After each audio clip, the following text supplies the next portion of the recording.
Welcome to our installation and setup guide for the Focused Shockwave Therapy Machine. First, take the handpiece and insert it into the socket on the main unit. Once it's in place, rotate the adjustment knob to securely tighten it. Make sure it's firmly attached before moving on. Now, plug in the power cable to the machine. Once connected, turn on the main power switch to power up the device.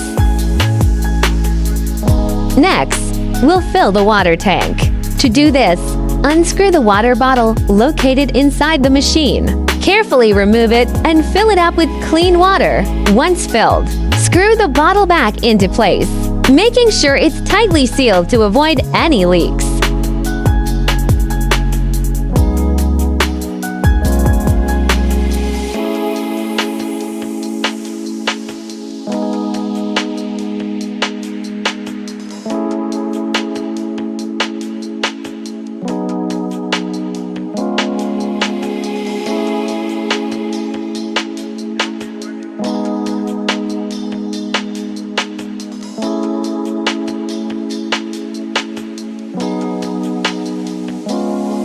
Thank you for watching.